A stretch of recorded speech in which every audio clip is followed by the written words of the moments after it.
Bonjour et bienvenue dans Géopolitis, édition consacrée à la toute prochaine présidentielle américaine.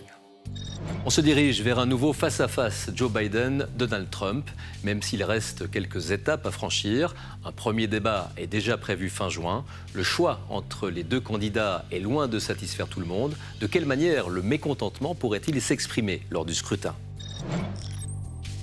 Parmi les thèmes importants de cette présidentielle, l'avortement, la crise migratoire, mais l'un des enjeux majeurs, c'est la situation économique.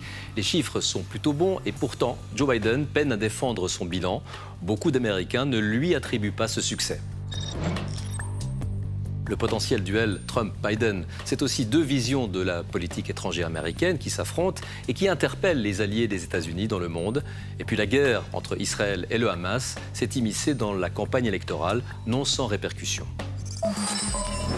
On se souvient de ces images très violentes du 6 janvier 2021, une date qui est tristement entrée dans l'histoire des États-Unis, celle de l'attaque la plus meurtrière contre un siège du pouvoir américain en 200 ans. 3 ans et demi après l'assaut du Capitole par les partisans de Donald Trump, le traumatisme est toujours profond et pèse sur la campagne électorale en vue du scrutin présidentiel de novembre prochain. Encore récemment, Donald Trump a fait l'éloge des émeutiers tout en rejetant la responsabilité de son propre rôle dans ce siège sanglant. Il doit en répondre devant la justice, mais la Cour suprême examine son argument selon lequel il devrait bénéficier d'une immunité pénale et on ne sait pas exactement quand l'affaire sera jugée. Le choc de janvier 2021 est si important que le président Joe Biden présente lui-même le scrutin à venir comme un test pour la survie de la démocratie aux États-Unis. Quoi qu'il en soit, républicains et démocrates se livrent à une guerre culturelle et le fossé entre deux Amériques semble se creuser toujours plus. Nous allons en parler avec Daniel Warner, spécialiste des États-Unis. Mais d'abord, rappel de ce que représente le pouvoir présidentiel aux États-Unis, mais aussi de la complexité du système électoral.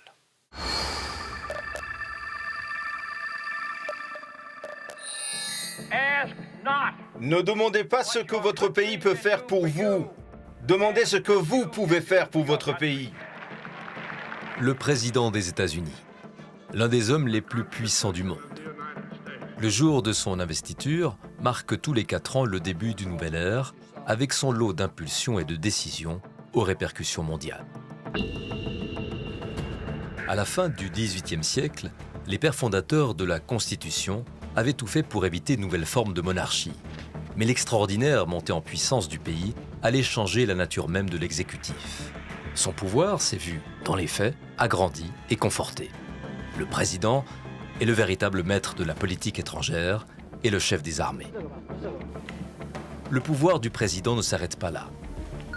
Il nomme, après avis et consentement du Sénat, non seulement les ministres ou secrétaires aux États-Unis, mais aussi les ambassadeurs, ainsi que les 9 juges de la Cour suprême, la plus haute juridiction du pays. Enfin, on dit parfois qu'il est le législateur en chef, car le président promulgue les lois s'il ne fait pas usage de son droit de veto, véritable arme politique. Je vais vous dire quelque chose. Tant que je serai président, ça n'arrivera pas, car j'utiliserai mon veto.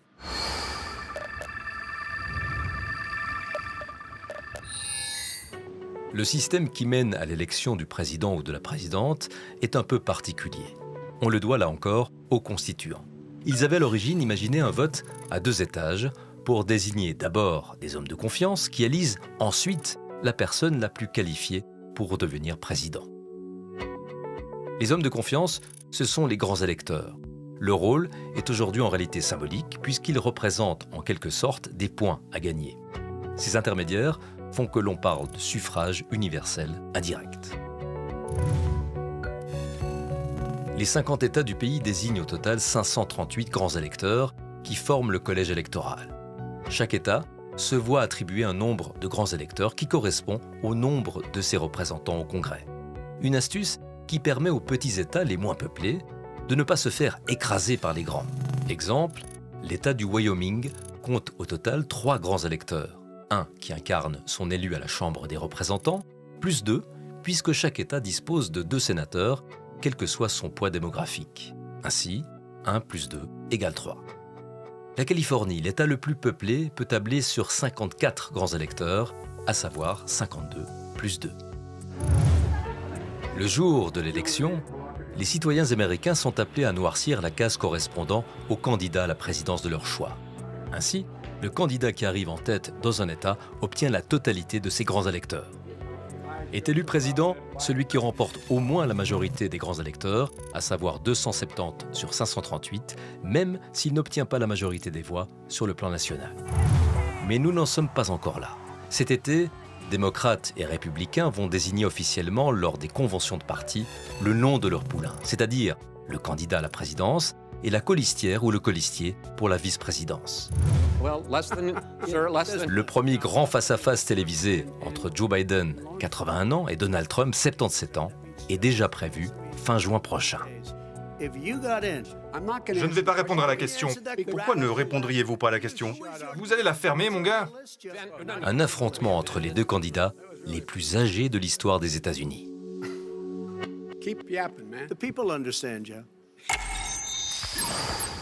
Daniel Warner, bonjour. Bonjour. Vous êtes politologue spécialiste des États-Unis. Alors, un premier débat télévisé est annoncé pour la fin juin, ce qui n'est jamais arrivé, non? Puisque c'est avant même les conventions de parti. C'est étonnant.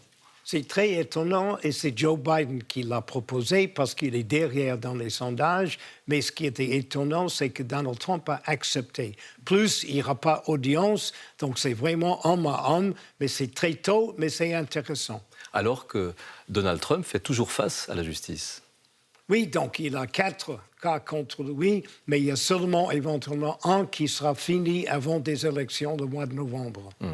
Plus de 3 ans après l'assaut du Capitole par les partisans justement de Donald Trump, cet événement, ce traumatisme pèse toujours sur la campagne électorale. Joe Biden parle lui-même d'un enjeu majeur pour la démocratie lors de ce scrutin. C'est aussi votre avis ? Non, je ne crois pas. Je crois que les gens derrière Donald Trump ont dit un clan. Et ils sont toujours là, ça n'a pas changé. Vis-à-vis de Biden, c'était un moment historique, mais je ne crois pas que ça reste dans la mémoire des Américains et je crois que ça ne va pas être déterminant pour des élections. Les gens qui éventuellement vont voter pour Biden, ce n'est pas tout à fait contre Trump, ça peut être pour des autres raisons. Mais on a l'impression depuis cet événement quand même que le fossé, que les clivages culturels se creusent entre républicains et démocrates. Vous parlez de polarisation culturelle. Je suis quelqu'un de 1968, quand j'ai quitté l'Uni. J'ai déjà vu ça vis-à-vis de la guerre au Vietnam. C'est à peu près la même chose maintenant, mais pas nécessairement pour les mêmes raisons. Ce n'est pas en train de reconfigurer la carte politique ? Reconfigurer, mais ce n'est pas exactement sur la question de guerre au Vietnam ou guerre en Ukraine ou ailleurs. C'est très diffus le pouvoir, mais quand même il y a une certaine polarisation avec un avantage pour Trump parce que les gens derrière lui sont vraiment derrière lui. Beaucoup d'insatisfaction dans la population aux États-Unis. Dans les discussions, on parle évidemment beaucoup du grand âge des deux candidats, ça revient sans cesse. Est-ce que de nombreuses voix pourraient se reporter sur un éventuel troisième candidat ? Non, je ne crois pas cette fois, parce qu'il n'y a pas un troisième candidat vraiment valable. Il y a Robert Kennedy Jr. qui est compliqué. Il y a Cornel West, le professeur de Harvard, Princeton et Union Theological Seminary. Mais ce n'est pas comme, par exemple, June McCarthy ou les autres dans le passé. Je ne vois pas un troisième candidat. Éventuellement, si le démocrate a des problèmes à Chicago dans la convention, mais je ne vois pas aujourd'hui un troisième candidat.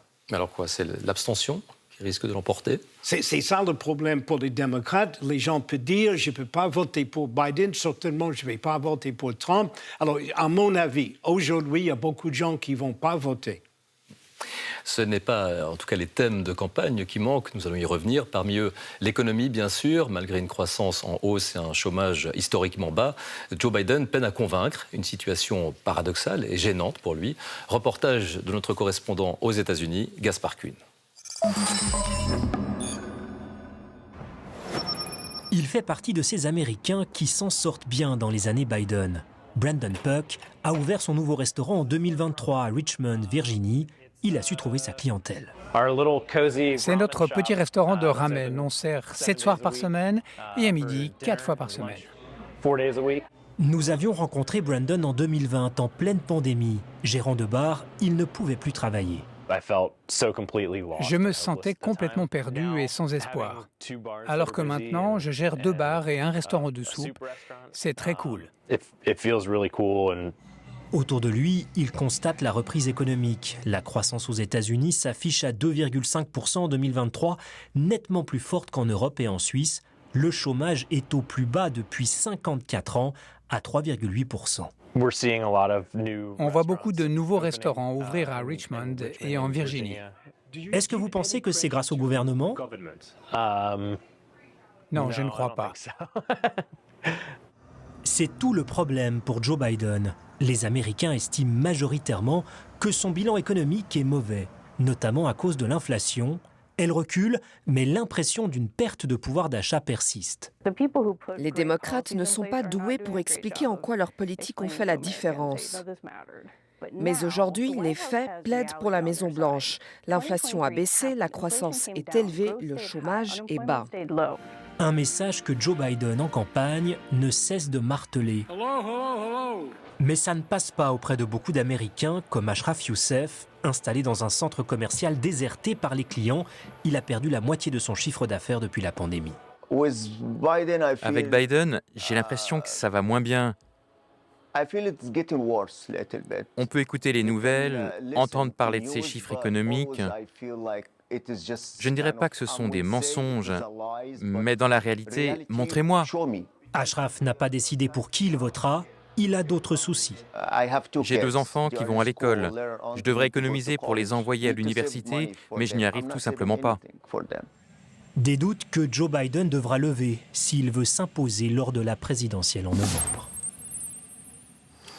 Daniel Warner, le bilan économique de Joe Biden est plutôt bon, et pourtant beaucoup d'électeurs n'en ont pas l'impression, et même, pire encore, ils ont l'impression que cette situation se péjore. Pourquoi ? Je ne comprends pas et je ne suis pas le seul. Il y a Paul Krugman qui a gagné le prix Nobel en économie, qui écrit tout le temps dans le New York Times pourquoi Biden ne profite pas de cette situation. C'est très émotif et c'est pas rationnel. C'est vrai que l'économie marche très bien et les gens profitent, mais quand même, c'est pas quelque chose que les gens disent associé avec Biden et sa présidence. C'est une question de communication ? Je ne sais pas si c'est une question de communication ou une question de personnalité. Je crois que les gens n'ont pas confiance en Biden et ça veut dire qu'ils ne croient pas que c'est lui qui gère la question d'économie et ils ne profitent pas.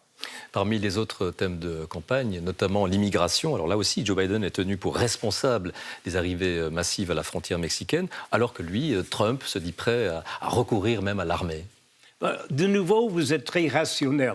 Moi, je ne crois pas que c'est un cas majeur pour des élections. Certainement, Trump, il va essayer des républicains de dire toutes les fautes des migrants aux États-Unis dans les villes, c'est la faute de Biden. Mais je ne crois pas que les gens vont décider de voter à cause de ça. Par contre, le troisième sujet, l'avortement, ça peut aider beaucoup Biden parce que les femmes vont dire, mais écoutez, si on vote pour Trump et des républicains, on n'aura pas le droit de l'avortement. Récemment, Trump a dit c'est chaque État qui décide, mais là, c'est un grand avantage pour les démocrates et pour Joe Biden. Oui, on sent que là, Donald Trump est beaucoup plus prudent. Il est prudent parce qu'il a peur de perdre le vote de beaucoup de femmes. Alors, le potentiel duel Donald Trump-Joe Biden, c'est aussi 2 visions de la politique étrangère américaine qui s'affrontent et qui interpellent les alliés des États-Unis dans le monde, par exemple en Asie, mais aussi, bien sûr, en Europe. Elsa Anguinolfi.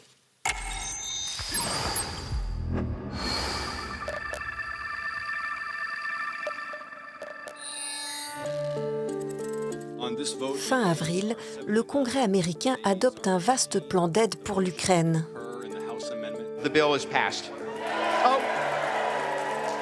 Un vote obtenu après 6 mois de blocage, notamment par des élus du mouvement MAGA pour Make America Great Again, le slogan de Donald Trump.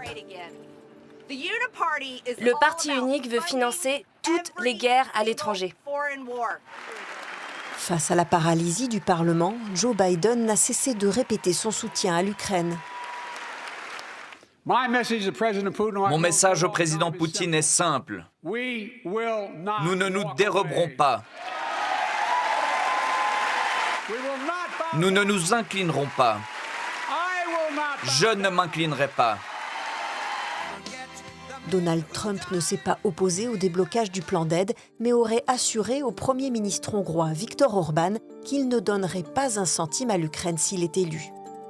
Les membres européens de l'OTAN se préparent aussi à un changement radical de ton en cas d'élection de Donald Trump. Il a annoncé ce qu'il envisage si un allié ne dépense pas assez d'argent pour son armée et qu'il est attaqué par la Russie. Non, je ne vous protégerai pas. En fait, je les encouragerai à faire ce qu'ils veulent. Vous devez payer vos factures.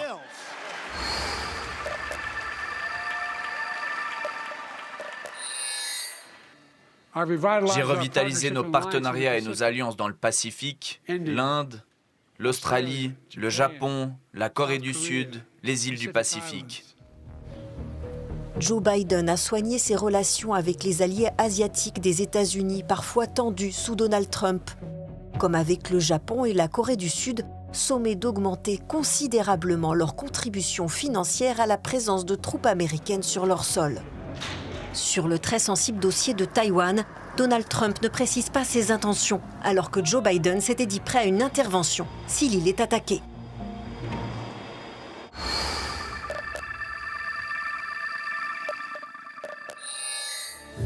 Après 7 mois de guerre à Gaza, l'administration Biden souffle le chaud et le froid. Elle prévoit de livrer $1 milliard d'armement à Israël, tout en menaçant de retenir certaines armes si l'offensive sur Rafah prend encore de l'ampleur. Le président a clairement indiqué qu'il ne fournirait pas certaines armes offensives pour une telle opération si elle devait avoir lieu. Elle n'a pas encore eu lieu.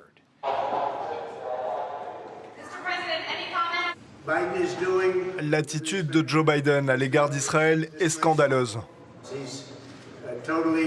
Il a totalement abandonné Israël et personne ne peut y croire. La guerre au Proche-Orient est devenue un enjeu électoral, alors que la police a évacué des manifestants pro-palestiniens sur plusieurs campus. Selon un sondage du Pew Research Center, 45% des adultes de moins de 30 ans s'opposent à l'envoi d'aide militaire américaine à Israël pour l'aider dans sa guerre contre le Hamas. Une opinion partagée par 43% des électeurs démocrates.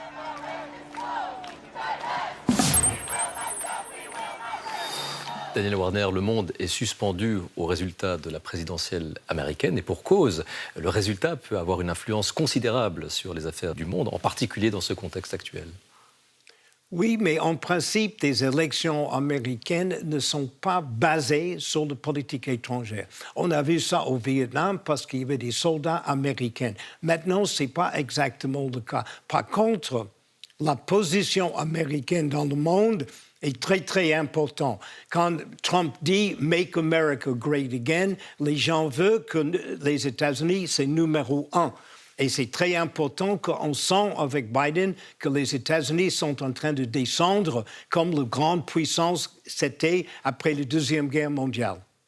Vous l'avez rappelé, généralement, c'est un peu d'influence sur les électeurs pour la présidentielle aux États-Unis, mais tout de même, vu le contexte actuel, vu les tensions géopolitiques, est-ce que l'attente quand même est plus marquée sur ces dossiers internationaux de la part des électeurs ? Je ne suis pas sûr, parce qu'on parle de l'économie, on parle de migration, on parle de l'avortement, mais on ne parle pas beaucoup de politique étrangère. Par exemple, on peut parler de guerre Russie-Ukraine, Biden parle beaucoup de ça, mais aux États-Unis, il n'y a pas beaucoup d'Ukrainiennes. Donc, il n'y a pas un grand lobby pour les États-Unis de défendre l'Ukraine.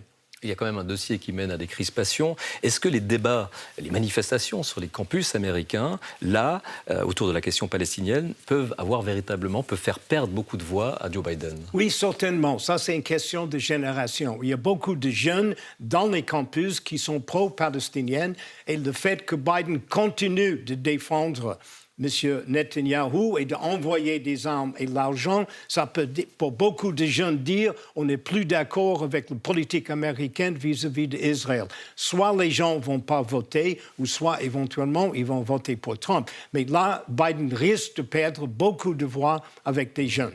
Donc une sanction via l'abstention, là encore. Tout à fait.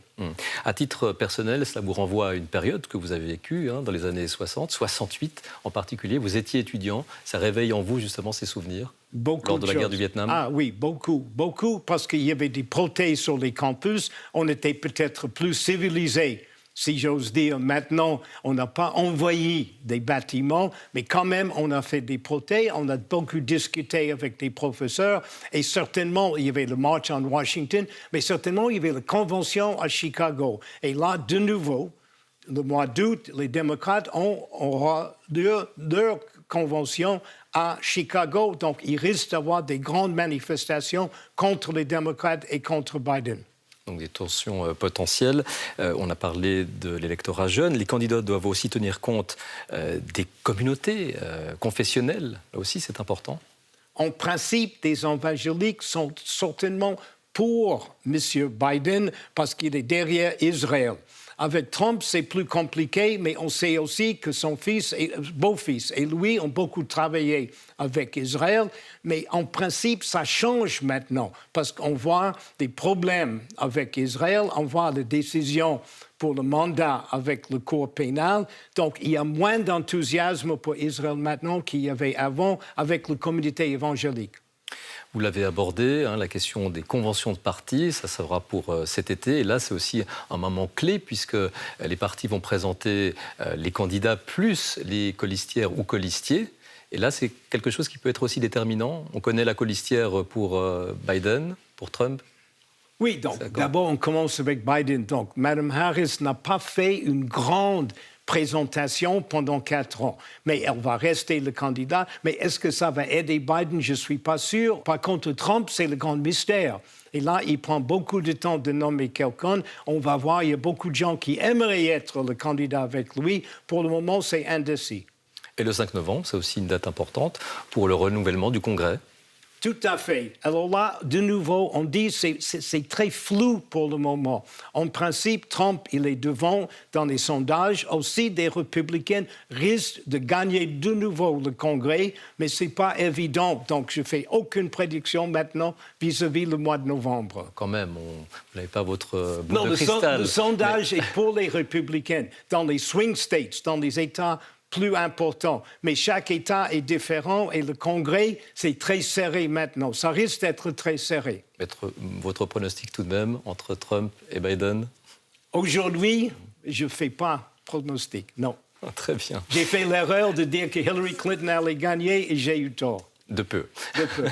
Daniel Warner, merci infiniment. Merci à vous.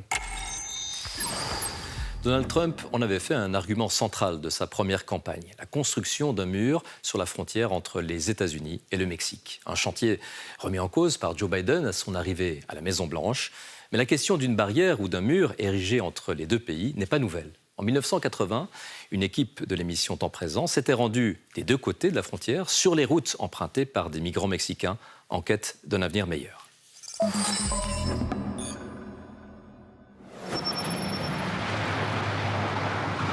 D'un côté, les États-Unis, la première puissance industrielle du monde. Un niveau de vie élevé, une voiture pour 2 habitants, une économie en expansion malgré la récession. De l'autre côté, le Mexique avec ses poches de misère, un pays du tiers-monde dont le revenu par habitant est 8 fois inférieur à celui des États-Unis. Entre ces deux univers, une barrière dérisoire. 3200 km de frontière. À moins d'y construire un mur de Berlin, cette frontière demeurera une passoire. La nuit tombe sur Tijuana, une nuit qui pétille d'espérance pour des centaines de Mexicains. Leur hache a sonné.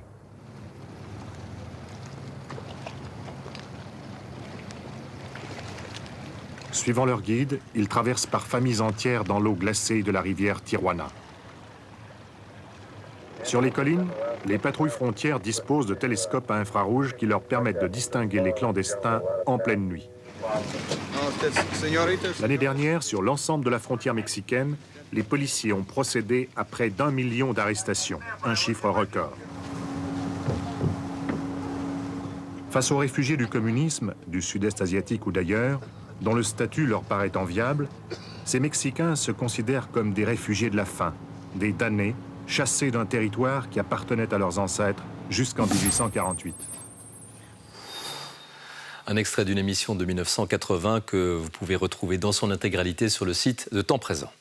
Merci d'avoir été avec nous. N'hésitez pas à nous suivre en tout temps sur les applications de la RTS et de TV5 Monde, ainsi que sur notre chaîne YouTube. La semaine prochaine, nous nous pencherons sur les grands enjeux démographiques de la planète. Très belle journée à vous et portez-vous bien.